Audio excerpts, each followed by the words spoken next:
Alright guys, Tom here and welcome to a new video, and today I'm doing my Raw review for the 2nd of September 2013. This was actually the first WWE show of September 2013, and to be honest, we haven't really got off to a good start for September 2013 in the wrestling world, because honestly, I thought this show was pretty boring. It was pretty much full of meaningless segments, a few meaningless matches. It was pretty much all about the WWE Championship yet again.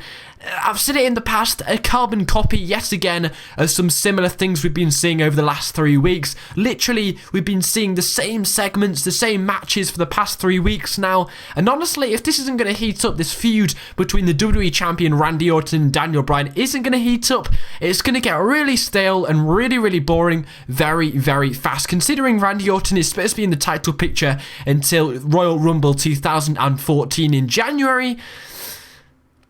It needs to start heating up. We need to stop getting similar or carbon copies of promos, and we really need to get something new in this segment, in this storyline, or it's going to get boring very quickly. So this is quickly a Raw review for the 2nd of September 2013. Remember to hit that like, and if you want to watch the show in full HD 720p, just message me on YouTube on Tom Cushnie Gaming, and I will send you a link to the full show. So yet again, we got a carbon copy of the promo we saw last week and the week before. If somebody had told me to watch all these 3 Raws in a row for 6 hours and said, try and guess which one was the first Raw and then the next one and the next one, I wouldn't have even been able to put them in order, because pretty much you could have put this Raw the night after SummerSlam and I still wouldn't have been able to tell the difference between that one and the one we saw 3 weeks ago. Literally exactly the same. You had Triple H in the ring, who invited Randy Orton out to the ring, and he said, if you're going to disrespect him, you're disrespecting the company, because he's what's right for business. And Daniel Bryan cannot beat him at Night of Champions. So pretty much a carbon copy or copy of what we've been seeing for the past 3 weeks on both Monday Night Raw and Friday Night SmackDown. This whole show is about the WWE Championship. Nothing really much else is going on this show except an actual dismissal or resignation or firing of Cody Rhodes live on Monday Night Raw. But I'll talk about that later, because it's not as bad as you might seem, because they did kind of explain it themselves on the actual show. But basically, they were talking in the ring of Randy Orton and Triple H and how Daniel Bryan should give up his Night of Champions main event WWE Championship match against Randy Orton because he's not good enough. He's only good enough for the European Championship or the Cruiserweight Championship. Typical Triple H of burying a superstar before he's even gone into this match. They're burying they're burying Daniel Bryan the whole way through this show for the past 3 weeks, but hopefully Daniel Bryan does actually come out of this feud after Royal Rumble 2014. If he does go that far on top without him being buried so much, he slips right back to the mid-card, which seems to what happened to CM Punk, but hopefully he does get better over the coming months. But basically, Daniel Bryan came out, cut a promo to an amazing pop yet again on how he's not going to give up, and he was here because he's worked hard, and Randy Orton has just been handed it to him on a plate. Yet again, a carbon copy of what we've been seeing lately. For this segment, I'll probably give it a 6 out of 10 because it's what we've already seen, but Daniel Bryan obviously is not going to give up his WWE Championship match at Night of Champions. He's going to step in there and probably lose, but he's still going to have his match, obviously. But we had a backstage segment with Randy Orton and Triple H, and pretty much Cody Rhodes said, are you going to interrupt in this match in the main event between Big Show and Daniel Bryan? Triple H actually announced the match between Big Show and Daniel Bryan. 2 faces would lock horns in the main event because he thought that Big Show would beat up Daniel Bryan so much that he would just not be able to compete in the Night of Champions match. But Cody Rhodes basically congratulated Randy Orton on all his success in the past 3 months, and Cody Rhodes got himself into a bit of bother because he realised that he hadn't invited Triple H and Randy Orton to his marriage to his fiancée. So Triple H decided to put Cody Rhodes in a match, and if he lost, he would be fired. That was pretty much that. It was kind of a feud out of nothing, but that was a match, a cold main event for tonight on Monday Night Raw. Now we had Fandango versus The Miz. Actually, this match was actually pretty good. I actually really like this match. Now, it does look like they're actually setting up a feud between The Miz and Fandango for Night of Champions, possibly the pre-show, because Night of Champions is going to be all the championships on the line. But that doesn't mean that the pre-show has to have all the championships on the line, because the actual full show must have the championships on the line.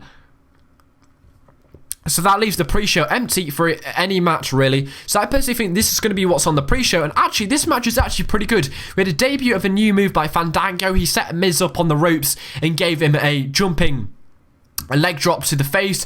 It's a pretty good move. I'd like to see that as maybe his signature or his finisher, because it was actually a pretty good move. But in the end, when Fandango went for his finishing maneuver where he jumps off on the leg drop, he hit his knee, and then Fandango got himself locked up in the figure four. It was actually a bit of a squeeze to get in the figure four. Miz struggled to get it in. He got the 3.5 figure four locked in and managed to make Fandango tap out. All in all, the match is actually pretty good. But at the end of the day, it was pretty much to waste a bit of time, because if they're going for a match for these two at the pre-show of Night of Champions, then this match was kind of meaningless. But at the end of the day, the match itself was pretty good. I was happy with the first match we got on Monday Night Raw. It was a pretty good match. I've just said that, but it was actually really, really good. So props to Miz for actually putting on a good match. I've said it in the past, he's not a great draw. I don't really enjoy watching The Miz, but actually Fandango versus The Miz, pretty good match. I actually quite liked it. So 8 out of 10 for that. That was actually pretty good. We had a backstage segment with Booker T telling Daniel Bryan, I think he should step down. I don't think he should go into this match. The McMahons, you're never gonna win against the McMahons. They always come out on top. Then we had a match between Dolph Ziggler and Ryback. And before the match, Dean Ambrose came out and pretty much attacked Dolph Ziggler, before the match after the commercial break. And then Ryback came in and had a match against Dolph Ziggler. So it's basically Ryback going up against the beaten and bruised Dolph Ziggler. Now this match was actually pretty clever, to be honest. It showed that Ryback is still a pretty good heel. It was still good to put over his bullyish character. It was good for Dolph Ziggler because it put over Ryback quite well. How he was just, Dolph Ziggler was he was just getting bump after bump after bump, but he still got that really, really good face reaction by the crowd. And for Dean Ambrose, it still shows that it's setting up a feud between him and Dolph Ziggler. It shows that Dean Ambrose is still that very good heelish character working for Triple H, so that got him on the actual show in a good segment with Dolph Ziggler where he beat up Dolph Ziggler. So that was putting over his good heelish character. For Dolph Ziggler, he was basically in that match to show off Ryback's great character, his great skill in the ring, because he was taking all sorts of bumps around the ring. I mean, I know Dolph Ziggler's in a bit of heavy water with the WWE because he doesn't think he's worth what he's been doing at the moment. He feels like he should be in the main event, and maybe this was kind of payback by Miss McMahon on Dolph Ziggler, put him up in a squash match against Ryback.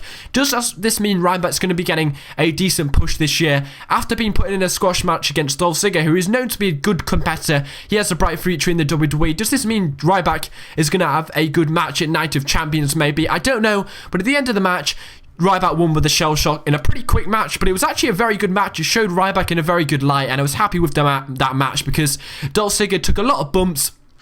And the match quality itself was actually really, really good. I actually really, really liked this match. And it was actually quite entertaining. Sorry, I'm actually shifted to the left-hand side of my screen. And my webcam has decided to disconnect, so I have to reconnect that right now. Stupid thing. But there we go, we've got it back on. But now we had a segment with Triple H and Brad Manox. And Brad Manox basically said Big Show was refusing to have his match with Daniel Bryan in the main event. So Stephanie McMahon came out and she started talking to Big Show how she was disrespecting him. She was making him sad, her sad, because he wasn't accepting this match. And then that pretty much made Big Show get angry. They hugged it out in the middle of the ring. And Big Show went absolutely apeshit on the WWE app. That was pretty much to waste time yet again. We had a squash match for the Primetime Players against 3MB, and the Primetime Players actually won. The match itself was okay. I didn't really watch it that much. I mean, the Primetime Players are doing really, really, really well as felt. Ever since Darren Young came out as being gay, they've turned them face so Darren Young can do some charity work. But honestly, I don't like Titus O'Neil as a face at all. He was much better as a heel. It just doesn't suit a face. I mean, big guys, big strong guys. I know Vince McMahon likes big strong guys. Guys like that don't really fit a face character. I just don't think it works for Titus O'Neil, but Darren Young, he knows how to get a good crowd behind him. The crowd tonight were really, really good, and he got a great reaction. The match itself was actually pretty good. Darren Young managed to hit a great belly-to-belly suplex, and Titus O'Neil got the victory by giving his new move, Clash of the Titus. The ending was pretty good. I mean, Darren Young took a really hard bump outside the ring. Apart from that, the match is okay, but at the end of the day, it was just a squash match to get the Primetime Players on the card, and hopefully they will get a shot against the Shield at Night of Champions. We also had a segment between Brad Manox and Paul Heyman, and Paul Heyman was complaining that Brad Maddox had put him up against a match with CM Punk and Curtis Axel, and Triple H said it was good for business, and that was pretty much that. Then we had the match between Cody Rhodes and Randy Orton coming up next. Before we had a Bray Wyatt promo. It just seems like they're running out of ideas for the Wyatt family, not on the card of Monday Night Raw. Even though it is a 3-hour show, they've still forgotten about the Wyatt family. They just can't fit them on the card.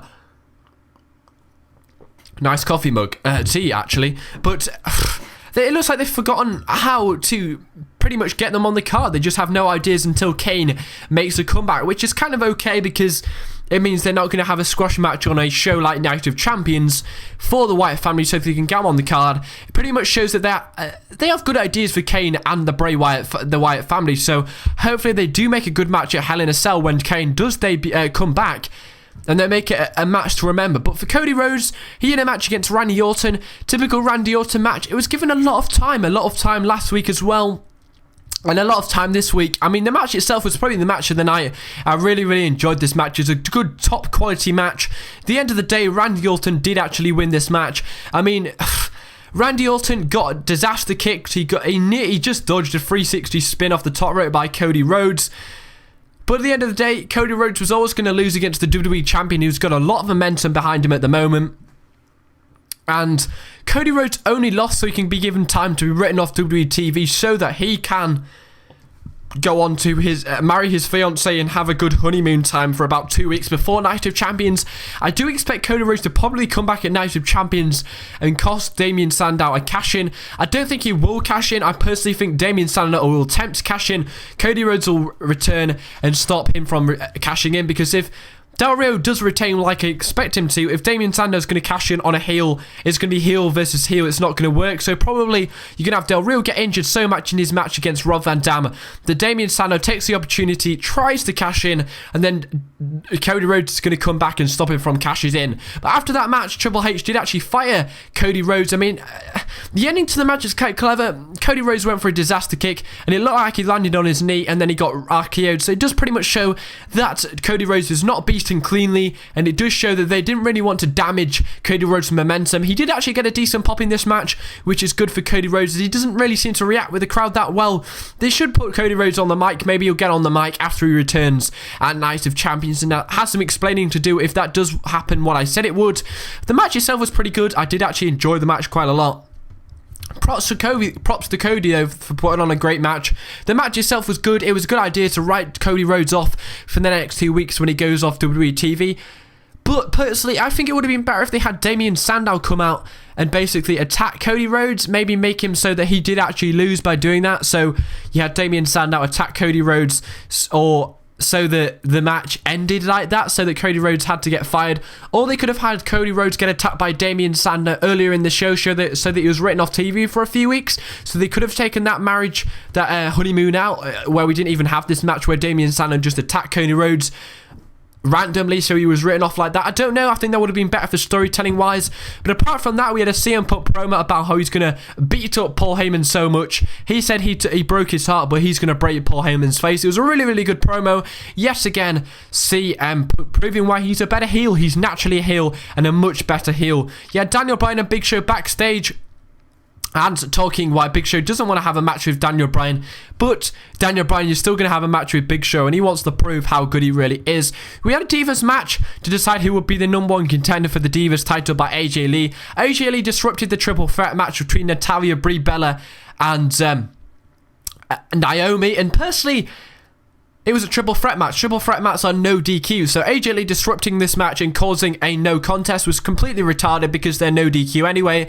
But Naomi was great in this match. I mean, she got her bum finisher, which is great, whilst Natalya was holding Brie Bella up for an FU or something like that. It was actually a really, really good match.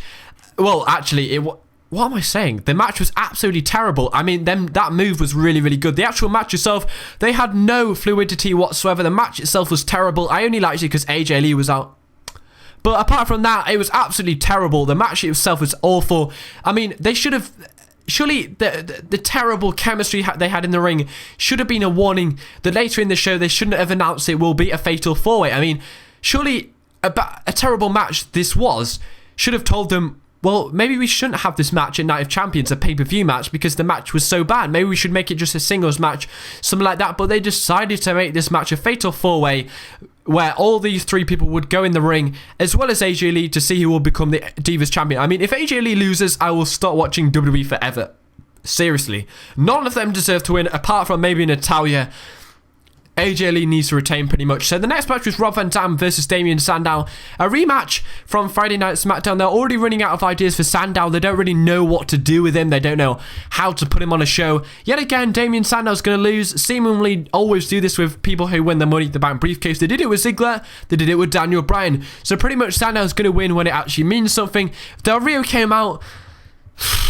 I'm getting bored with this. It's obvious Del Rio's going to win. Rob Van Dam won with a 5-star frog splash. Decent match, actually. They gave it a lot of time. It was really, really good match, actually. But I actually really, really liked the match. But yet again, rematch from SmackDown. Rob Van Dam was obviously going to win. It was pretty much the fill time. I mean, I wish they'd actually build World Heavyweight title matches. I mean, for the last 2 pay-per-views, they haven't hardly built any world title match. I mean, it always seems like Del Rio has a match against the person who will face at the pay-per-view, and then that's pretty much that. I mean, they hardly ever build the World Heavyweight title match. And I mean, they want us to get behind the World Heavyweight title match. We're not going to get behind this match. I mean, they never seem to cut a promo on each other. It's like they just come out during each other's matches and just have a stare down and cost each other's match. I mean, whatever. I mean, I would have much rather have this been a roll-up pin on Damien Sandow so that Damien Sandow doesn't fully lose, but when Damien Sandow cashes that in, he's not going to have it for much longer because he has no momentum at the moment. He had a segment with Cody Rhodes leaving. He'll be back in 2 weeks without a doubt. And then we had the whole of the Divas come out, the whole of the actual roster come out to watch the match between Big Show and Daniel Bryan. JoJo had heels on. She could not walk in that. That was just weird as hell. You could clearly see that. I don't know. I just started watching that. You could just see she could walk in them, and she didn't want to be at the front either. She was a bit shady about going at the front. But at the end of the match between Daniel Bryan and Big Show, which took a lot of time actually, it was way too much time for this match. It ended in Big Show being forced by Triple H to KO punch Daniel Bryan in the face. The Shield came out to hold up Daniel Bryan whilst Big Show KO'd Daniel Bryan, and then it ended up Big Show crying. He's a great actor, by the way. He put on a great show.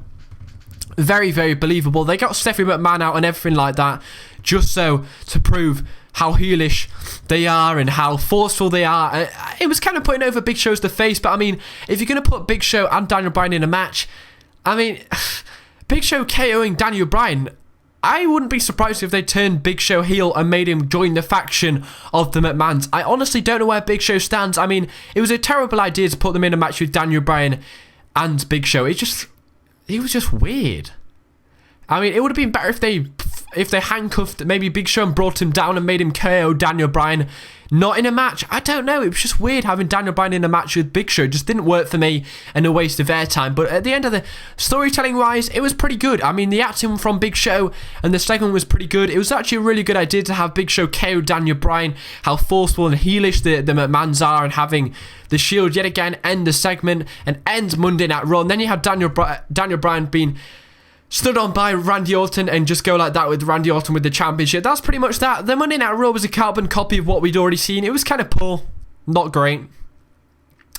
Thanks for watching. Hope you enjoyed the video. Monday Night Raw was not great today, guys. Thanks for watching and goodbye.